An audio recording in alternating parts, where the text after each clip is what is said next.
Good morning. आज है 1 मार्च और आज की इस क्लास में हम करंट अफेयर्स के इम्पॉर्टेंट क्वेश्चन को डिस्कस करने वाले हैं। आप सभी को पता है जो करंट अफेयर्स है वो सभी एग्जामों के लिए काफ़ी ज़्यादा इम्पॉर्टेंट होता है, तो ये क्लास आपके लिए काफ़ी ज़्यादा इम्पॉर्टेंट होने वाला है। तो चलिए क्लास को स्टार्ट करते हैं। क्वेश्चन हो जाएगा पहला हमारा, सर सीवी रमन ने रमन प्रभाव पर अपने काम के लिए किस वर्ष भौतिकी में नोबेल पुरस्कार जीता था? तो ध्यान रखिएगा 1928 में इन्होंने नोबेल पुरस्कार जीता था। रमन प्रभाव की खोज का श्रेय किस वैज्ञानिक को दिया जाता है? करेक्ट आंसर हो जाएगा option number C, C V Raman को दिया जाता है रमन प्रभाव की खोज का श्रेय।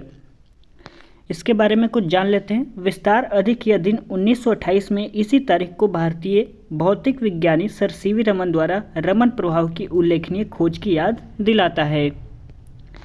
क्वेश्चन नंबर तीसरा कह रहा है, भारत में राष्ट्रीय विज्ञान दिवस किस तिथि को मनाया जाता है? करेक्ट आंसर हो जाएगा ऑप्शन नंबर बी, 28 फरवरी को भारतीय राष्ट्रीय विज्ञान दिवस मनाया जाता है। आप सभी लोग ध्यान रखिएगा। क्वेश्चन नंबर अगला देख लेते हैं। क्वेश्चन नंबर 4 क्या कह रहा है, राष्ट्रीय विज्ञान दिवस प्रतिवर्ष कब मनाया जाता है? 26 फरवरी को, 27 फरवरी, 28 फरवरी या 29 फरवरी कब मनाया जाता है राष्ट्रीय विज्ञान दिवस? करेक्ट आंसर हो जाएगा ऑप्शन नंबर सी, 28 फरवरी को राष्ट्रीय विज्ञान दिवस मनाया जाता है। यहाँ पे लिखा हुआ है, भारत में हर साल 28 फरवरी को राष्ट्रीय विज्ञान दिवस मनाया जाता है। भारतीय वैज्ञानिक चंद्रशेखर वेंकट रमन के विज्ञान के क्षेत्र में किए गए उल्लेखनीय कार्यों को महत्व देने के उद्देश्य से यह दिवस पूरे भारत में मनाया जाता है। राष्ट्रीय विज्ञान दिवस 2024 की थीम हो जाएगी विकसित भारत के लिए स्वदेशी तकनीक। ये हो जाएगी आपका 2024 की थीम हो जाएगी। 28 फरवरी 1987 को पहला राष्ट्रीय विज्ञान दिवस मनाया गया था। राष्ट्रीय विज्ञान दिवस कब मनाया जाता है? तो 28 फरवरी को मनाया जाता है। 2024 की थीम क्या है? तो ध्यान रखिएगा विकसित भारत के लिए एक स्वदेशी तकनीक, और यह 28 फरवरी 1987 को पहला राष्ट्रीय विज्ञान दिवस मनाया गया था। चलिए क्वेश्चन नंबर अगला देख लेते हैं। इसरो के दूसरे स्पेस पोर्ट की आधारशिला किस राज्य में रखी गई है? तो करेक्ट आंसर हो जाएगा डी, तमिलनाडु में रखी गई है। कुछ पॉइंट्स जान लेते हैं। प्रधानमंत्री नरेंद्र मोदी ने हाल ही में तमिलनाडु के कुलशेखरपट्टनम में भारतीय अंतरिक्ष अनुसंधान संगठन इसरो के दूसरे स्पेस पोर्ट की आधारशिला रखी। इस प्रोजेक्ट पर 950 करोड़ रुपए खर्च किए जाएंगे। यह लगभग 2233 एकड़ में तैयार किया जा रहा है और इसके 2 साल में चालू होने की उम्मीद हो जाएगी। क्वेश्चन नंबर अगला कह रहा है हमारा, वर्ल्ड गोल्ड काउंसिल ने भारत के लिए अपना नया सीईओ किसे नियुक्त किया है? सचिन जैन को या अजय सिन्हा को, अतुल आनंद या राजीव कुमार, किसे सीईओ नियुक्त किया है? अगला करेक्ट आंसर हो जाएगा इसमें option number A, Sachin Jain को वर्ल्ड गोल्ड काउंसिल ने भारत के लिए अपना नया सीईओ नियुक्त किया है। ध्यान रखिएगा। चलिए इनके बारे में कुछ जान लेते हैं। वर्ल्ड गोल्ड काउंसिल ने हाल ही में भारत के लिए नए सीईओ के रूप में सचिन जैन को नियुक्त किया है। वह मार्च 2024 में अपना पदभार ग्रहण करेंगे। वह सोमसुंदरम पीआर का स्थान लेंगे। वर्ल्ड गोल्ड काउंसिल दुनिया की अग्रणी सोने की खनन कंपनियों के एक एसोसिएशन के रूप में कार्य करता है। यह जो यहाँ पे आपके सचिन जैन हो जाएंगे, ये अब जो पदभार है कब ग्रहण करेंगे? 2024 में ग्रहण करेंगे। किसके स्थान पे? तो सोमसुंदरम पीआर का यह स्थान लेंगे। ध्यान रखिएगा। चलिए क्वेश्चन नंबर 7वां देख लेते हैं। आरबीआई द्वारा वार्षिक वित्तीय साक्षरता सप्ताह का आयोजन कब से कब तक किया जा रहा है? तो करेक्ट आंसर हो जाएगा ऑप्शन नंबर बी, 26 फरवरी से 1 मार्च तक आरबीआई द्वारा वार्षिक वित्तीय साक्षरता सप्ताह का आयोजन किया जा रहा है।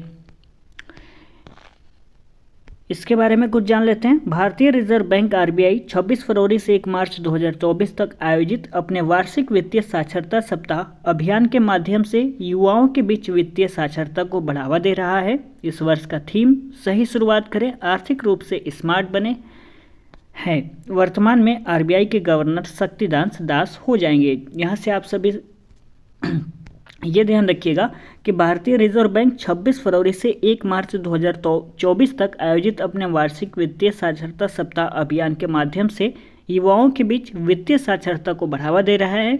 बात करें 2024 की जो थीम है वो हो जाएगी सही शुरुआत करें, आर्थिक रूप से स्मार्ट बने। ये आपका थीम हो जाएगा 2024 का। और वर्तमान में आरबीआई के जो गवर्नर है वो हो जाएंगे शक्तिकांत दास। ठीक है। चलिए अगला प्रश्न देखते हैं। क्वेश्चन नंबर 8वां क्या कह रहा है। राष्ट्रपति द्रौपदी मुर्मू ने हाल ही में किसे लोकपाल का अध्यक्ष नियुक्त किया है? करेक्ट आंसर हो जाएगा option number C, Ajay Manikrao Khanwilkar को राष्ट्रपति द्रौपदी मुर्मू ने हाल ही में लोकपाल का अध्यक्ष नियुक्त किया है, ध्यान रखिएगा।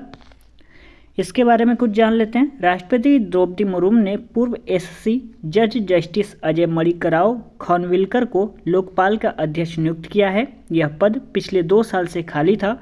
पिछले अध्यक्ष जस्टिस पिनाकी चंद्र घोष ने 27 मई 2022 को अपना कार्यकाल पूरा किया था। जस्टिस खानविलकर ने 13 मई 2016 से 29 जुलाई 2022 तक सुप्रीम कोर्ट के न्यायाधीश के रूप में इन्होंने कार्य किया हुआ है। क्वेश्चन नंबर 9 कह रहा है हमारा, आयुष मंत्रालय ने आयुर्वेद को बढ़ावा देने के लिए किस देश के साथ समझौता किया है? करेक्ट आंसर हो जाएगा बी, थाईलैंड के साथ इन्होंने समझौता किया हुआ है।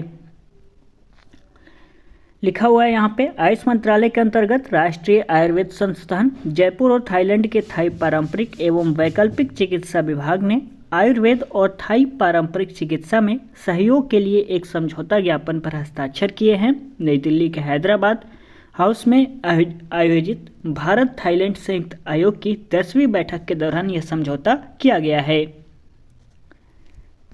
चलिए अगला प्रश्न देख लेते हैं, जो कि आज की क्लास का लास्ट प्रश्न है।